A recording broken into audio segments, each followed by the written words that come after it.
KTNG 백봉인 사장의 거취에 업계 관심이 쏠리고 있습니다. 9년째 회사를 이끌며 최장수 CEO 타이틀을 얻었는데 4연임은 상황이 녹록치 않다고 합니다. 전서인 기자 나와 있습니다. 전 기자, 백 사장의 연임 도전 여부가 관심이죠? 네, 내년 3월에 백 사장의 임기가 마무리됩니다. 평사원으로 시작해 2015년에 대표 자리에 올랐지만 9년째 자리를 유지 중입니다. 아직 백 사장 본인이 직접 의사 표명을 한 적은 없지만 업계에서는 연임 의지가 있다고 보고 있습니다. 다만 사회적 분위기가 변수입니다. 현 정부가 소유분산 기업의 지배구조 선진화를 요구하고 있고 대표적인 예로 특정 대표의 장기 집권 발판을 마련해주는 황제 연임을 문제점으로 콕 집어서 보고 있기 때문입니다. 결국엔 보면은 상황을 전체적으로는 좀 불리하게 돌아가는 그런 모양새예요. 네, 이와 함께 KTNG 이사회가 이달 초에 현직 프리미엄을 삭제했습니다. 그동안은 경영 능력에 심각한 결격 사유가 없다면 경영 연결성 등을 고려해 가급적 연임의 길을 열어줬지만 오히려 경영 환경을 더 폐쇄적으로 만들고 경쟁을 저해해 불합리하다는 지적이 이어지자 현직 프리미엄을 없애는 분위기가 형성됐고 KTNG도 한 번도 실행해보지 못한 채 폐지했습니다.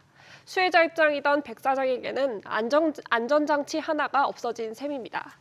백 사장도 폐지에 찬성을 한 것인지 아님 이사회의 자체적인 결정인지는 밝혀지지 않았지만 공교롭게 비슷한 시기에 행동주의 펀드가 관련 서한을 발송한 것이 알려지면서 외부 시선을 고려했다는 의견이 나옵니다.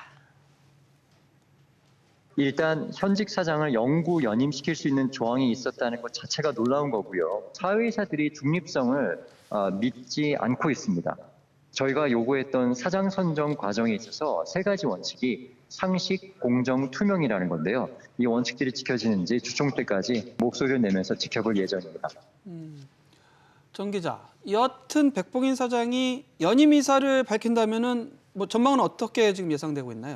네, 저희가 대내와 대외 환경을 분리해서 볼 필요가 있는데 대외 여건은 불리합니다. 앞서 KT 사례를 보면 비슷하게 현직 우선 심사제를 폐지한 KT는 대표이사가 교체됐습니다. 구현모 전 KT 대표 이사 사장이 연임 의사를 밝혔고 이사회에서 적격 판정을 받았지만 국민연금의 반대로 가로막혔습니다. 백 사장도 연임 의사가 있다곤 하더라도 KT 선례도 있고 황제 연임 타파에 앞장서고 있는 국민연금이 버티고 있는 점도 부담스러운 대목입니다. 엎친 데 덮친 격으로 올해 최대 주주가 된 IBK 기업은행은 2018년 백 사장의 연임을 반대한 이력이 있습니다. IBK 기업은행은 당시 외부 인사를 후보자 격에서 배제하고 공모기간도 짧아서 추천 과정에 문제가 있었다는 이유를 들었습니다. 여하튼 연임 여부에 있어서 가장 중요한 것은 얼마큼 경영을 잘했느냐 여부인데 경영 실적 좀 어떤가요?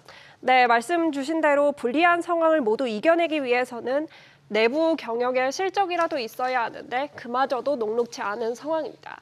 백 사장이 이끄는 동안 매출은 1조 원 넘게 성장했지만 영업이익은 쪼그라들면서 내실 없는 성장이란 비판이 꼬리표처럼 따라붙었습니다. FN가이드에 따르면 올해 실적 전망도 매출은 늘지만 영업이익은 7%가량 줄어들 것으로 전망됩니다. 다만 백 사장이 공채 출신이라 내부 신임이 두텁고 든든한 사내 우호 지분이 11%에 달해 표대결로 가면 승리할 가능성이 높다는 분석도 나옵니다. 여하튼 백 사장 입장에서는 고민이 좀 많은 대목인데 조만간 선임 절차가 시작되죠? 네, 사장 후보 검증은 지배구조위원회와 사장 후보 추천위 그리고 이사회 3단계 순서로 진행됩니다. 지배구조위가 개시되면 이 과정에서 백 사장의 연임 도전이 구체화될 것으로 보입니다. 다만 일각에서는 KTNG 사장 선임 절차의 근본적인 개혁을 촉구하는 목소리도 나옵니다. 지배구조위가 적극적으로 후보를 물색하는지 감시해야 하고 후보와 심사 기준이 정해지는 절차를 투명하게 공개해야 한다는 지적입니다. 연임에 대한 조건들이 좀 명확하게 있으면 좋을 것 같습니다. 실적이 어느 정도 개선이 됐다든가 경영혁신 차원에서 실적체가 있다든가 눈에 보일 수 있는 계량 실적이 보인 거를 좀 근거로 해서 굳이 회사 목적상 이 연임이 필요하다고 했을 때는 가이드라인이 있어서 거기에 충족됐을 경우에 한해서 연임하는 게 네, 우호적이지 않은 상황에서 백 사장이 막판까지 장고를 거듭하고 있는데 지배구조위가 개시된 이후 며칠 안에는 백 사장의 연임 도전 여부와 함께 타 후보자들의 윤곽도 드러날 것으로 보입니다.